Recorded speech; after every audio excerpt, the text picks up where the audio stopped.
तो दोस्तों आज हम डिस्कस करने वाले हैं बहुत ही इम्पोर्टेंट टॉपिक को। वीडियो बहुत ही ज्यादा शॉर्ट होने वाली है, बहुत लॉन्ग वीडियो ये नहीं होगी और एक बहुत ही छोटा सा टॉपिक है आज का कि what is swing in chart. Chart में हम स्विंग को किस तरह आइडेंटिफाई करते हैं। जैसे जो बिगनर ट्रेडर है उन्होंने अक्सर एक अल्फाज सुना होगा कि इस स्विंग से लेकर इस स्विंग तक आप टारगेट मार्क कर सकते हैं, इस स्विंग से लेकर इस स्विंग तक का आप स्टॉप लॉस रख सकते हैं। अगर तो दो स्विंग आपके एक साथ मैच हो जाते हैं तो आप एक ट्रेंड लाइन को प्लॉट कर सकते हैं। तो ये बेसिकली स्विंग होता क्या है ये बहुत कम लोग जानते होंगे। जो नए हैं ट्रेडिंग में, जिनको 6 महीने या 1 साल हो गया होगा, उन्हें अच्छी तरीके से मालूम होगा कि चार्ट पर हम स्विंग किसे कहते हैं। तो दोस्तों बहुत ही इंफॉर्मेटिव आप लोगों के लिए ये वीडियो होने वाली है। वीडियो को मुकम्मल देखिएगा, ध्यान से देखिएगा। मैं यकीन के साथ कहता हूं कि ये वीडियो देखने के बाद आपको चार्ट पर स्विंग किस तरह आइडेंटिफाई करते हैं इस पर कोई और वीडियो देखने की जरूरत नहीं पड़ेगी। तो चैनल पर नए हैं तो चैनल को सब्सक्राइब कर लें, बेल आइकन को प्रेस कर लें ताकि तमाम वीडियोस के नोटिफिकेशंस आप तक आते रहें। तो चले दोस्तों, चलते हैं बिना वक्त जाया किए अपने टॉपिक की तरफ कि स्विंग होती क्या चीज है जो चार्ट पर हमने फाइंड करनी होती है। तो दोस्तों आप लोग क्रिकेट देखते होंगे, तो क्रिकेट में आप देखते हैं कि स्पिनर बॉलर एक बॉल कराता है और उसकी बॉल जो है वो स्विंग होती है। तो हम कहते हैं कि इसकी इन स्विंग हुई है, आउट स्विंग हुई है। या जब फास्ट बॉलर कोई बॉल कर रहा होता है तो हम देखते हैं कि वो रिवर्स स्विंग उसकी बॉल हो गई होती है। तो स्विंग के अगर हम मीनिंग की बात करें तो स्विंग का मतलब होता है घूमना। यानी कोई चीज किसी जगह से अगर घूम जाए तो उसे हम कहते हैं कि वो स्विंग हो गई है। जिस तरह बॉल घूमती अच्छी है तो उसे हम कहते हैं कि बॉल इन स्विंग हो गई है, बॉल आउट स्विंग हो गई है, रिवर्स स्विंग हो गई है। तो इसी तरीके से हम चार्ट पर भी स्विंग को इसी मीनिंग में लेते हैं। एग्जाम्पल के साथ आपको ड्राइंग की मदद से समझाता हूं। देखिए यहां से मार्केट नीचे आ रही थी, नीचे आने के बाद इस जगह पर मार्केट की एक कैंडल बनी और ये कैंडल बनने के बाद मार्केट यहां से एक अप ट्रेंड में चली गई। तो दोस्तों ये जो कैंडल बनी आपकी, ये मार्केट का एक स्विंग पॉइंट होगा। स्विंग पॉइंट क्यों होगा? क्योंकि मार्केट एक डाउन ट्रेंड में आ रही थी, इस कैंडल ने मार्केट के ट्रेंड को रिवर्स कर दिया। तो ये आपका एक स्विंग पॉइंट कहलाएगा। यहां से मार्केट घूम गई है तो इसे हम कहेंगे कि ये मार्केट की एक स्विंग है। तो आप समझ गए होंगे इस बात को। दूसरे पैटर्न के अंदर भी मैं आपको समझा देता हूं। जैसे यहां आप देखें कि मार्केट ऊपर जा रही थी, ऊपर जाने के बाद एक ये कैंडल हमारे पास बनती है रेड कलर की और इसके बाद मार्केट डाउन आ जाती है। तो हमारा स्विंग पॉइंट होगा ये वाली कैंडल। हम इसे कहेंगे कि ये मार्केट का लास्ट स्विंग पॉइंट था। तो दोस्तों बहुत ही आसान है स्विंग को समझना। जिस जगह से मार्केट बाय में जाते जाते सेल की तरफ टर्न ले ले तो उसकी जो लास्ट कैंडल बनी होती है उसे हम कहते हैं ये मार्केट का एक स्विंग पॉइंट है। मार्केट अप डायरेक्शन में जाते हुए एक जगह से अपना टर्न ले ले, उसकी लास्ट कैंडल जो बनी होती है बियरिश, उसे हम कहते हैं ये मार्केट का लास्ट स्विंग पॉइंट है। अब इस पर चार्ट पर भी मैं आपको समझाता हूं एग्जाम्पल के साथ कि स्विंग को हम किस तरीके से आइडेंटिफाई करते हैं। चलिए दोस्तों, पहले आपको मैं ट्रेंड लाइन की मदद से समझाता हूं ताकि आपको अंदाज़ा हो जाए कि वैलिड और इनवैलिड स्विंग मार्क करना कितना ज़्यादा आसान होता है। देखिए यहाँ से मार्केट नीचे आ रही थी, नीचे आने के बाद एक ये पॉइंट था जिस जगह से मार्केट ने टर्न लिया, यानी मार्केट घूम गई। आपने इसको एक वैलिड स्विंग मार्क किया। इसके बाद आप क्या देखेंगे कि मार्केट अगेन ऊपर गई, एक ये स्विंग था, नीचे आई, यहाँ से मार्केट ने टर्न लिया, फिर एक ये स्विंग था।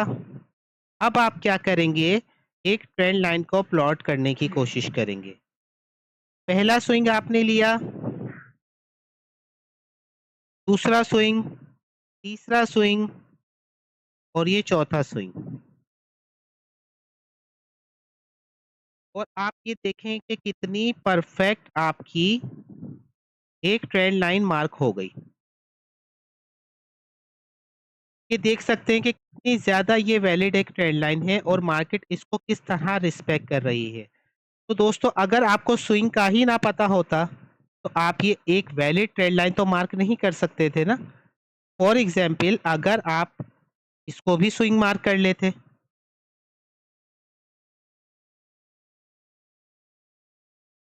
फॉर एग्जाम्पल आप इसको भी स्विंग मार्क कर लेते, क्या ये ट्रेंड लाइन बन सकती थी? ये ट्रेंड लाइन बन नहीं सकती थी।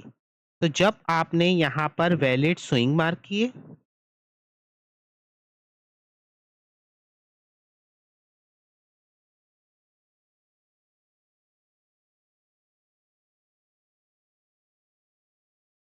ये दो स्विंग हमें जैसे मिले, हमने अपनी ट्रेंड लाइन को प्लॉट किया, आप देखें कि हमें कितना अच्छा एक आइडिया हो गया कि अब मार्केट यहाँ आएगी, ट्रेंड लाइन को पकड़ेगी, अगेन ऊपर, फिर नीचे आएगी, ट्रेंड लाइन को पकड़ेगी, फिर ऊपर, फिर नीचे आएगी, उसके बाद ट्रेंड लाइन को रिस्पेक्ट करेगी, अगेन ऊपर, फिर नीचे आएगी, ट्रेंड लाइन को रिस्पेक्ट करेगी, अगेन ऊपर। 1 2 3 4 5 6 टाइम मार्केट ने आपको यहाँ से एंट्री दी है, सिर्फ अगर आपने वैलिड स्विंग मार्क किए हो तो।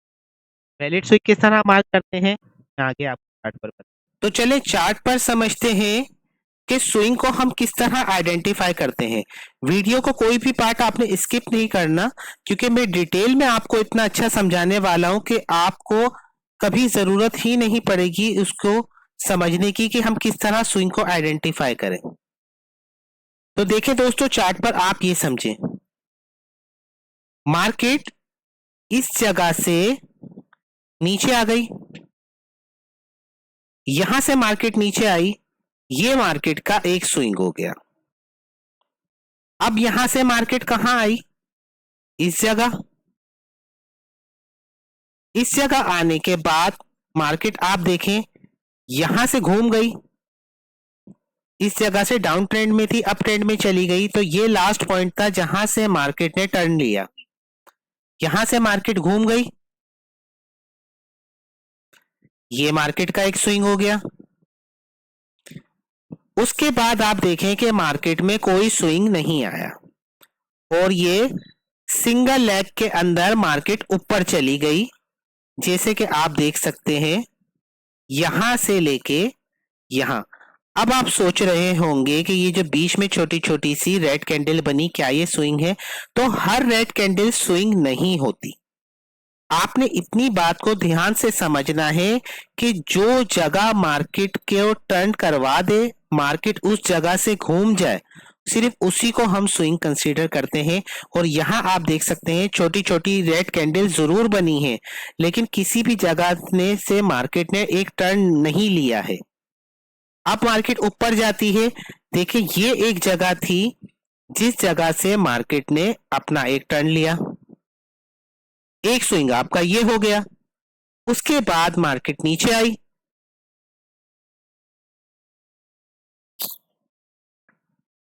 नीचे आने के बाद मार्केट थोड़ी सी ऊपर गई और ऊपर जाने के बाद यहां से मार्केट दोबारा नीचे आ गई, एक स्विंग आपके पास ये आ गया। उसके बाद देखें मार्केट नीचे आई, नीचे आने के बाद इस जगह से मार्केट ने दोबारा टर्न ले लिया, ये भी एक स्विंग आ गया। उसके बाद मार्केट ऊपर गई और इस जगह फिर मार्केट में एक थोड़ी देर के लिए डाउनफॉल आया, एक स्विंग आपका ये आ गया। उसके बाद एक स्विंग आपका ये आ गया, क्योंकि नीचे आने के बाद यहां से मार्केट ऊपर गई। आप ये देखें, अब ये छोटे छोटे स्विंग आपने मार्क नहीं करने, जैसे कि इस जगह मार्केट एक कंसोलिडेशन मोड में है, एक कंसोलिडेशन मार्केट का एक स्ट्रक्चर है। जैसे कि मैं आपको यहाँ पर दिखाता हूँ कि मार्केट जो है एक समझे कि एक रेक्टेंगल के अंदर यहाँ पर अपने आप को रेंज बाउंड कर लिया है मार्केट ने। इस जगह पर आप मार्केट का कोई स्विंग काउंट नहीं करेंगे क्योंकि ये तो एक रेंज बनी हुई है, यहाँ तो स्विंग है ही नहीं। उसके बाद मार्केट में क्या होता है कि इस जगह पर आकर मार्केट अपना एक टर्न लेती है ऊपर की तरफ, तो आप इसको स्विंग मार्क कर लेंगे। ये आपका एक स्विंग हो गया।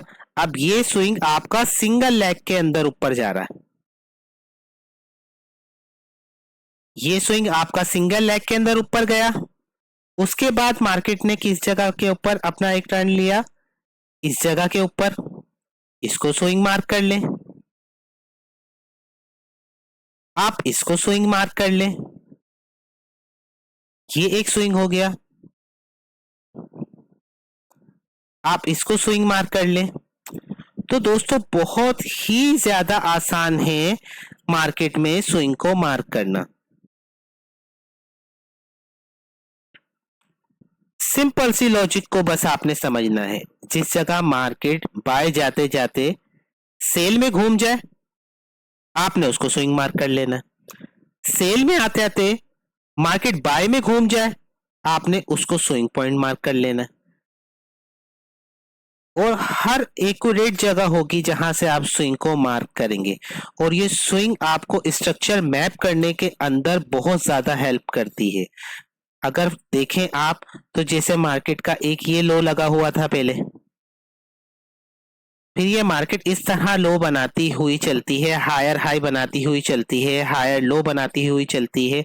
उसके बाद जब डाउन ट्रेंड में आती है मार्केट तो लोअर लो बनाती हुई चलती है, लोअर हाई बनाती हुई चलती है, higher high higher low, lower lower low, lower high किस तरह बनते हैं इसके लिए मैंने एक डिटेल में वीडियो ट्रेंड की बनाई हुई है। आप जाकर वो वॉच आउट कर सकते हैं, आई बटन पर आपको उसका लिंक मिल जाएगा। तो दोस्तों मैंने ड्राइंग की मदद से भी आपको समझाया और चार्ट पर भी एग्जाम्पल के साथ आपको समझाया कि स्विंग को हम किस तरह मार्क करते हैं, और ये स्विंग ही होती है जिसके नीचे हम अपना स्टॉप लॉस रखकर अपनी एंट्री को एग्जीक्यूट करते हैं।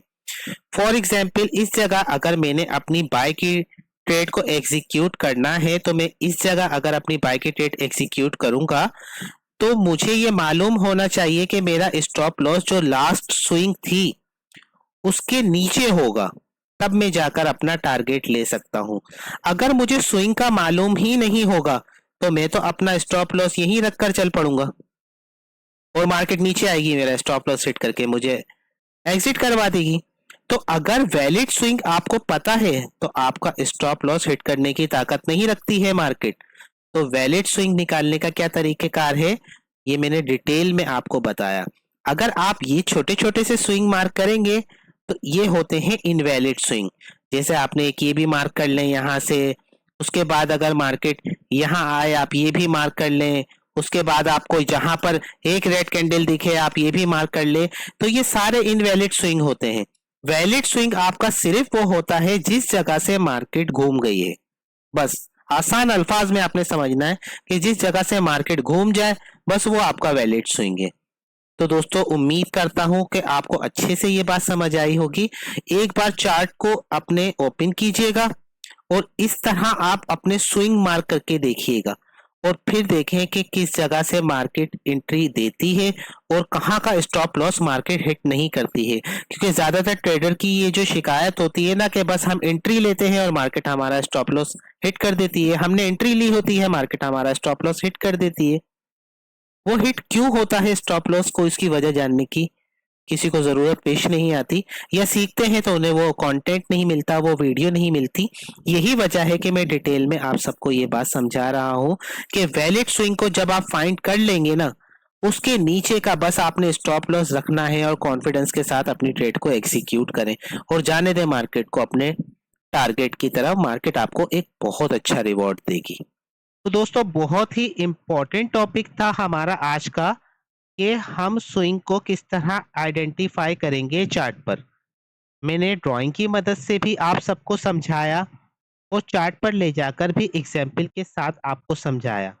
बहुत सिंपल सा कॉन्सेप्ट था। वैलिड स्विंग हम किस तरह मार्क करते हैं, इनवैलिड स्विंग्स क्या होती हैं, इन दोनों में डिफरेंस भी मैंने आपको इस वीडियो में बताया। बहुत सिंपल सी लॉजिक है इसके पीछे कि जिस जगह से मार्केट घूम जाएगी वो आपका वैलिड स्विंग होगा। उसके बीच में जो छोटी-छोटी सी कैंडल्स हैं उनको हम स्विंग मार्क नहीं करेंगे, स्विंग कंसीडर नहीं करेंगे। और जब हम कोई एंट्री को एग्जीक्यूट करते हैं तो हम स्विंग को देखते हुए ही उसके नीचे अपना स्टॉप लॉस मार्क करते हैं। जितने बड़े टाइम फ्रेम की स्विंग होती है उतना ज़्यादा सिक्योर आपका स्टॉप लॉस होता है। अगर आप स्कैल्पिंग कर रहे हैं तो 5 मिनट की स्विंग, लास्ट जो स्विंग होगी वैलिड स्विंग, उसके नीचे आप अपना स्टॉप लॉस प्लेस करके ट्रेड को एग्जीक्यूट कर सकते हैं। अगर इंट्राडे की तरफ आ गए हैं तो 15 मिनट के अंदर, आधे घंटे में, 1 घंटे के अंदर इनकी लास्ट स्विंग जो वैलिड हो उसके नीचे भी आप अपना स्टॉप लॉस रखकर अपनी एंट्री को एग्जीक्यूट कर सकते हैं। तो दोस्तों, उम्मीद है कि आपने ध्यान से इस वीडियो को देखा होगा, अच्छे से आपको समझ आ गया होगा कि हम स्विंग को किस तरह आइडेंटिफाई करते हैं। तो दोस्तों, चैनल पर नए हैं तो चैनल को सब्सक्राइब कर लें, बेल आइकन को प्रेस कर लें ताकि तमाम वीडियोस के नोटिफिकेशंस आप तक आते रहें। वीडियो से कुछ भी आपको सीखने को मिला हो तो वीडियो को लाइक ज़रूर कीजिएगा। किसी टॉपिक पर आप मुझसे वीडियो बनवाना चाहते हैं तो कमेंट बॉक्स में ज़रूर बताइएगा। अपना बहुत ख्याल रखिएगा। आप सबका बहुत शुक्रिया।